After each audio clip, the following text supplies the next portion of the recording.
अस्सलामुअलैकुम वरहमतुल्लाहि वबरकातुहू। मैं doctor Mohammad Sajid Ali, principal Iqra mission high school, जिस मौजू पे आपसे गुफ्तगू करने जा रहा हूँ वो है pre matric scholarship scheme for minority students by government of India. Broadly जो गवर्नमेंट ऑफ इंडिया की जानिब से जो माइनॉरिटीज़ को जो स्कॉलरशिप दी जा रही हैं उसको हम बेसिकली दो हिस्सों में तकसीम कर सकते हैं। एक वो स्कॉलरशिप जो फर्स्ट से लेकर 10th ग्रेड के स्टूडेंट्स को दी जाती है, ये प्री मैट्रिक स्कॉलरशिप कहलाती है। और जो दूसरी स्कॉलरशिप है जो 11th एंड अबव क्लासेस के लिए दी जाती है वो है पोस्ट मैट्रिक स्कॉलरशिप। आज हम जिस टॉपिक पे बात कर रहे हैं वो है pre matric scholarship scheme for minority students. तो आज की इस गुफ्तगू में पहले मैं ये बताने की कोशिश करूँगा कि ये स्कीम दरअसल है क्या, और फिर इस स्कीम में क्या इश्यूज़ आ रहे हैं और वो इश्यूज़ को हम किस तरह से हल कर सकते हैं, इसमें मैं सजेशन भी पेश करूँगा। सबसे पहले हम ये जानने की कोशिश करेंगे कि जो स्कॉलरशिप के लिए एलिजिबिलिटी है वो माइनॉरिटी स्टूडेंट्स के लिए महदूद है। यानी 5 जो तबक़ात हैं, मजहबी तबक़ात इस मुल्क के, जिनको माइनॉरिटीज़ कहा गया है, एक मुस्लिम हैं, दूसरे सिख हैं और तीसरे क्रिश्चियन हैं, चौथे बुद्धिस्ट हैं और 5वें जैन हैं। और दूसरी चीज़ ये है कि ये जो स्कॉलरशिप है ये 2006 में prime ministers new 25 point programme के तहत शुरू की गई, जो सच्चर कमेटी के सिफारिशात की रोशनी में गवर्नमेंट ऑफ इंडिया ने सारे मुल्क के माइनॉरिटी कम्युनिटी के स्टूडेंट्स के वेलफेयर के लिए इस स्कीम का आगाज़ किया गया। आज की गुफ्तगू में मैं डे स्कॉलर्स के बारे में जो स्कीम की जो बेनिफिट्स हैं वो बताने की कोशिश करूँगा, चूँकि ज़्यादातर जो स्टूडेंट्स हैं वो डे स्कॉलर्स होते हैं। जो फर्स्ट से 5th तक के जो बच्चे हैं उनको सालाना 1000 रुपये स्कॉलरशिप दी जा रही है गवर्नमेंट ऑफ इंडिया की जानिब से। और ये जो स्कॉलरशिप का ब्रेकअप इस तरह के है कि हर महीना उनको 100 रुपीज़ के हिसाब से मल्टीप्लाइड बाई 10 यानी 10 महीनों के लिए 1000 रुपये दी जा रही है। जबकि 6th क्लास से लेकर 10th क्लास के जो स्टूडेंट्स हैं उनको जो है टोटली 5000 रुपये स्कॉलरशिप दी जा रही है। ये 5000 में हर साल 500 रुपये एडमिशन फ़ीस के तौर पर दी जाती है और 350 रुपये माहाना के हिसाब से 10 महीनों के लिए 3500, और फिर मेंटेनेंस के लिए हर महीना 100 रुपये के हिसाब से 10 महीनों के लिए 1000। इस तरह से जुमला 5000 रुपये ये 6th क्लास से लेकर 10th क्लास के स्टूडेंट्स को दी जा रही है।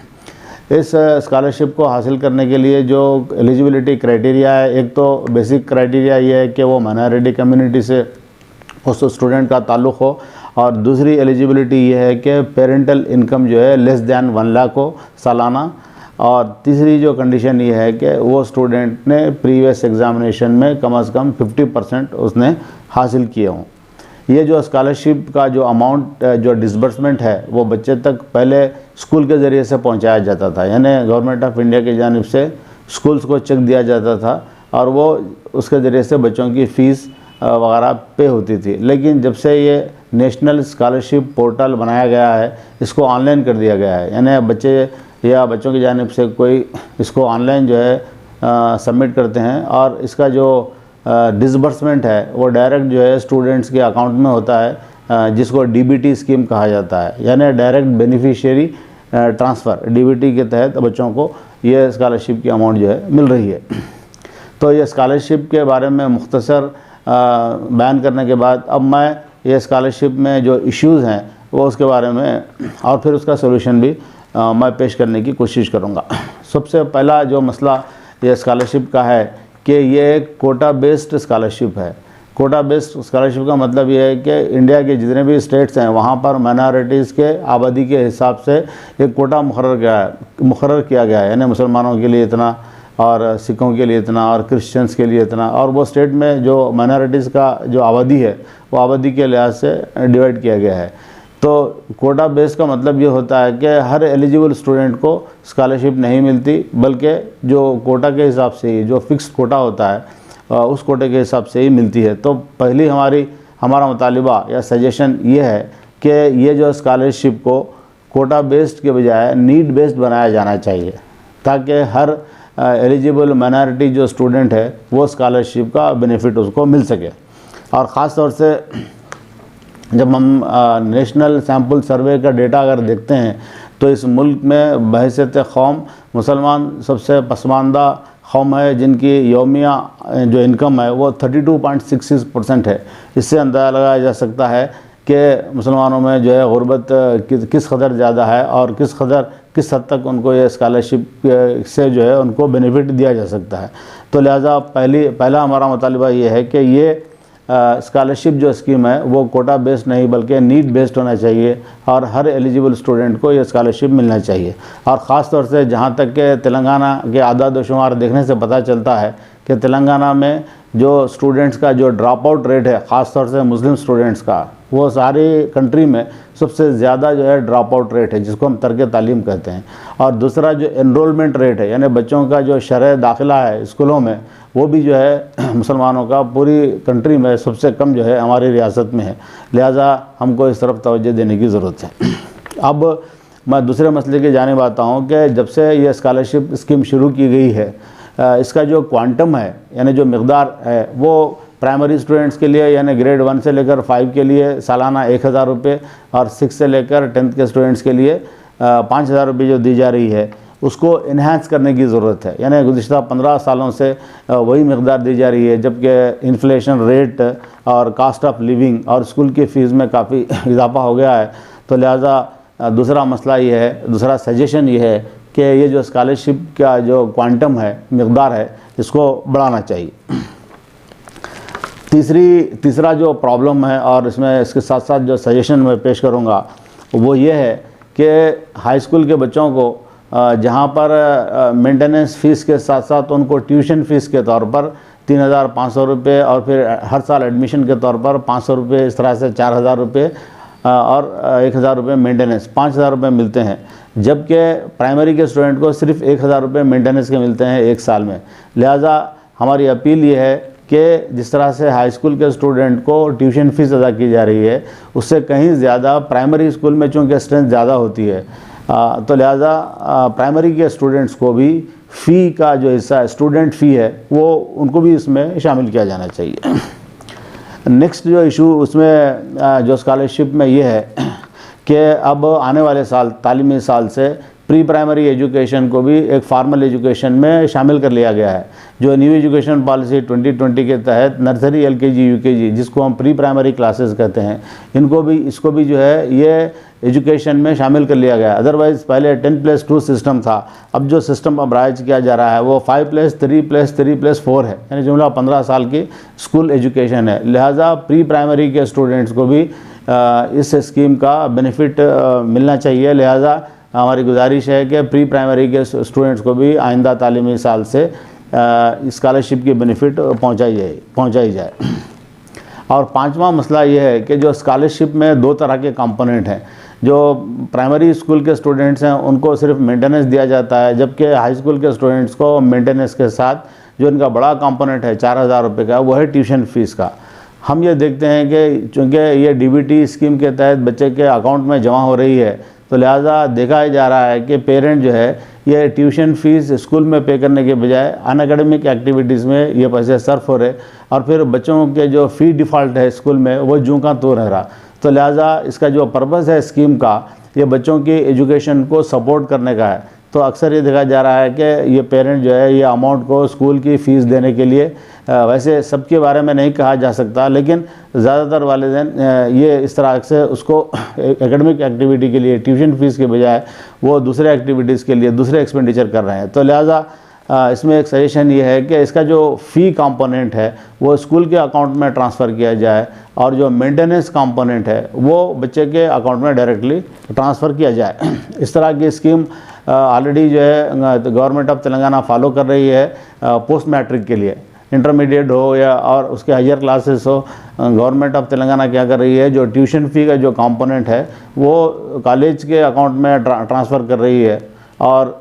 जो स्टूडेंट्स का जो मेंटेनेंस अलावेंस है वो जो है बच्चे के अकाउंट में ट्रांसफ़र कर रही है। तो लिहाजा हमारा सजेशन ये है कि इस स्कॉलरशिप के कंपोनेंट का जो ट्यूशन फ़ी पार्ट है वो स्कूल के अकाउंट में ट्रांसफ़र किया जाए ताकि बच्चा जो है को आगे चल के फ़ीस पे करने में या उनके पेरेंट्स को फ़ीस पे करने में सहूलत हासिल हो सके, जो यह स्कॉलरशिप स्कीम का बेसिक पर्पस भी है। दूसरा जो इशू है वो ये है कि इसमें जो इनकम लिमिट जो रखी गई है, सिर्फ ऐसे वालिदैन ही कई बच्चे स्कॉलरशिप के लिए अप्लाई कर सकते हैं जिनकी सालाना इनकम जो है 1 लाख से कम हो। चूँकि गुज़िश्ता 15 साल से यही क्राइटेरिया फॉलो हो रहा है, लिहाजा हमारा सजेशन ये है कि ये जो इनकम लिमिट जो है वो 1 लाख से इसको 1.5 लाख किया जाना चाहिए, ताकि ज़्यादा से ज़्यादा जो बच्चे डिज़र्विंग स्टूडेंट, जो एलिजिबल स्टूडेंट्स हैं, वो इस स्कीम से फ़ायदा उठा सकें। और दूसरा जो अहम मसला ख़ास तौर से प्राइमरी ग्रेड के जो स्टूडेंट्स हैं, यानी 1 to 5 स्टूडेंट्स के लिए जो पेश आ रहा है, वो ये आ रहा है कि कोई नेशनलाइज्ड बैंक्स जो है ये बिलो 10 ईयर्स स्टूडेंट्स को, जिनकी एज 10 साल से कम है, उनके अकाउंट खोलने के लिए तैयार नहीं है। बार बार इस सिलसिले में बहुत सारी नुमाइंदगियाँ हुई हैं, लेकिन इसके बावजूद आज भी सूरत हाल ये है कि बिलो 10 ईयर्स के स्टूडेंट एज के बच्चों को नेशनलाइज्ड बैंक जो है वो लोग अकाउंट ओपन नहीं कर रहे हैं। तो लिहाजा अब क्या हो रहा है कि जो बच्चे जो है जो गवर्नमेंट के स्कीम से फ़ायदा नहीं उठा सक रहे, तो लिहाजा हमारी इसमें गुजारिश ये है कि